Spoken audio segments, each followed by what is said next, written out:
Assalamualaikum warahmatullahi wabarakatuh. Hordoftoota baattuu teeknoo haadhay nagaan kenna duraan dursee kan onnee cabsee ba'ee jechuudha gara keessanitti haa dhufu. Ooltii bultiin isin nagaa jireenyi keessan maal fakkaata? Baga jiraattan ijoollee. Fayyaadhumti keessan akkamii nagaa qabdu? Taa'a.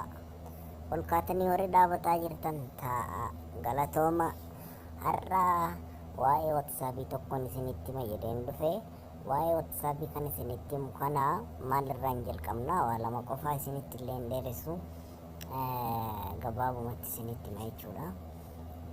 Waa'ee WhatsAppii kana nama tokko osoo deemta walitti dhuftanii sababa hojiitiin yeroo lakkoofsa bilbilaa isiniif kenne, lakkoofsa isaa kana yoo bilbila keessatti seef godhuu yoo hin barbaanne akkam gootanii lakkoofsa isaa kana seef godhuu hin barbaaddan yoo ta'e maal gootan bilbila isaa as keessatti barreeffattanii dhiistan jechuudha. Googilii kana keessa seentanii iddoo gubbaarra jiru kanarratti barreessitanii maal jettanii barreessitan TPS jettanii barreessitanii liinkii kanan galtanii kan amma asirratti barreesse kana jechuudha. Liinkii kana akkanatti bifa kanaan barreessitan.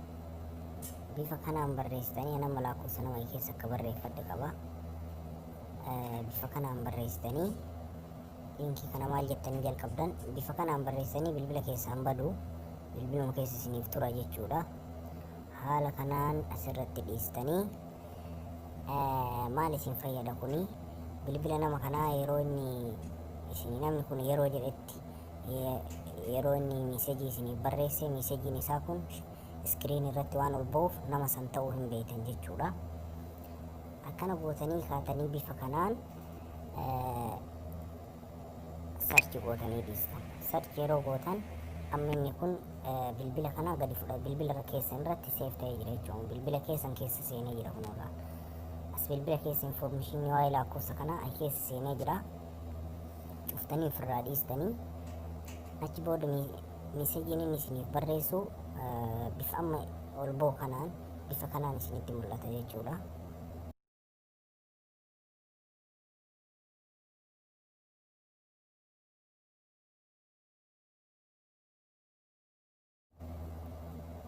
Kun namni sun yeroo naa isiniif barreesse jechuudha. Bifa kanaan ol ba'a jechuudha. Lakkoofsa namaa akkam gootan nama seef godhuu hin barbaanne bilbila isaa googilii seentanii kaatanii asitti dhuftanii TPS gootanii liinkii kana akkuma jirutti barreessitanii kaatanii asirratti dhuma kanarratti bilbila isaa bifa kanaan bifa kun liinkiin kun barraa'een osoo waan takka irraa nambisin koppii yeroo godhattanii kaatanii yeroo kamuu inni googilii keessaan badu jechuudha. Liinkiin kun yeroo isin TPS jettanii barreessitan ol ba'a. Yeroo inni ol ba'e tuqxanii dhumarratti lakkoofsa barreessitanii sarchi gootanii itti dhiistan. Achi booda lakkoofsi nama kanaa isin jalaa baduu isin danda'u. WhatsAppiin yeroo kamuu namni kun isin argatuu danda'a jechuudha. Ture waggaa tokko ture haga fedhe yoo ture isin jalaa baduu hin danda'u jechuudha. Hatta yoo bilbilli kanayyuu jijjiirtanii informeeshina bilbila kanaa gara bilbila biraatti dabarfattan isiniif dhufuu danda'a jechuudha. Akkasitti meesejiin inni isiniif barreessu immoo haala kanaan iskiriin irratti ol bahaa jechuudha. Isatti aanu WhatsApp irratti wantoota namni isinii ergan osoo hin argin osoo hin beekin jechuudha.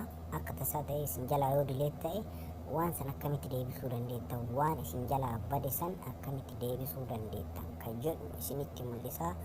Jalqaba irratti WhatsAppii seentanii akkuma WhatsAppii seentaniin noqxaa sadii gubbaa tuqxanii seetiingii seentanii gadi buutanii chat ka'ee tuqxan chatii tuqxanii gadi buutanii chat baakaappii ka'ee tuqxan anamma baakaap godhee waan jiruuf kiyya baakaappii irra jira. Isin iddoo bulee kana tuqxan baakaap ta'a jechuudha. Amma mee baakaapaa goonu baakaappii yeroo tuqxan eegi jedha. Amma baakaap ta'aa jira. Jalqaba irra bilbila keessan WhatsAppii keessatti akkanatti haa taa'u. Bilbila keessan asirratti deeffadhaatii ofirraa dhiisaa jechuudha. Achi booda amma baakaap ta'eera bareeda. Iddoo kanan gartanii diilii guyyaa hundumaa jechuudha. Guyyaa hundumaa wanti akka tasaa ta'e isin jalaa dileetta isiniif deebuu danda'a. Iddoo kana tuqxanii diilii ka'edhu kanarra keettanii dhiiftan. Gara dhumaa kanarra ka jiru kun maal isin fayyada? inni kun jechuudha akkanatti jira. Isa kana of godha. Maaliifi daataa keessan isin qusata. Daataan keessan akka dafee isin jalaan dhumanne, isin jalaa akka dafee hin dhumanne yoo kanarra jiraate fakkeenyaaf amma yeroo WhatsAppiin faana nama waliin haasoftan sagaleen hin ciccita isin hin dhageessu. Akka haala salphaa ta'een intarneetii keessan kun WhatsApp irratti isin dalaguu barbaaddan asirratti deebistanii hin cuftan jechuudha. Intarneetii keessan isin jalaa dafee hin dhumatu jechuudha. Akkasii amma mee isa kana eega baakkaap goonee booda mee waan tokko asirraa dileet goonee akkuma osoo hin beekinitti waan tokko asirraa dileet goonee haa laallu. Lokeeshinii kanan gartanii kan namaaf erge kana jechuudha. Mee lokeeshinii kana dileet goonee kadeebuu kaalla akkamitti akka deebifnu laalla. Akka tasaa ta'e nama dingata dileet godhe haa jennu. Isa kanas dingata dileet godhe haa jennu. Kunoo dileet godheera. Amma akkamitti deebisna isa kana WhatsAppii kana guutumaan guututti gadi qabnee install goonee bilbila keenyarraa haqnaa jechuudha. Egaa haqnee booda akkam goonaa haqamee jira. As Play Store deemnee Play Store keessaa bifa haaraan WhatsAppii gadi buusna jechuudha. Install goonaa ganaa irra deemnee bifa haaraan WhatsAppii gadi buufnee kaanee mee wanti reef dileet goone sun deebi'a moo hin deebi'u kan jedhu haa laallu.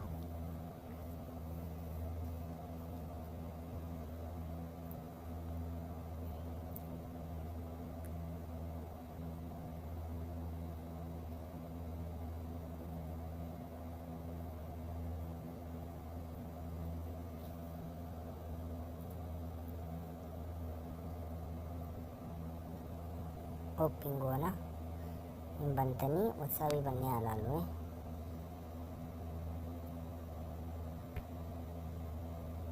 Bilbila keessanitti galchitanii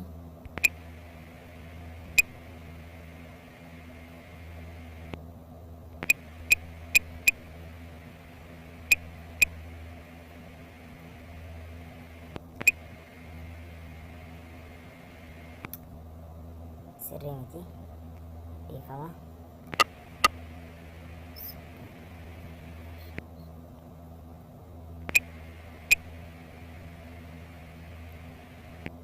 Okey gootanii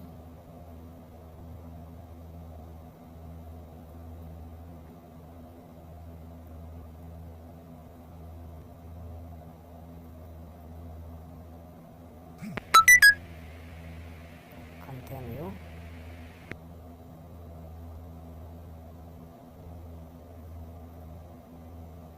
Yeroo kana eessa tuqxan escape ka yeroo kanan tuqxan wanti dileet gootan sun akka isinii deebi'u baakkaappiin keessa waan baakkaap ta'ee jiruuf iddoo kana tuqxan jechuudha. Restore ka yeroo kana tuqxanii wanti dileet isin jalaa ta'e kamuu WhatsApp irraa jechuudha. Wanti isin barbaaddan sun isiniif deebi'a. Next tuqxan achi booda maqaa moggaafattan Muhammad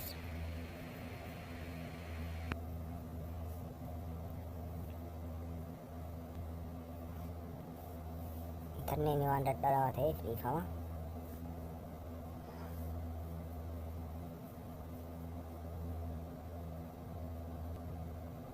Banamee jira jechuudha.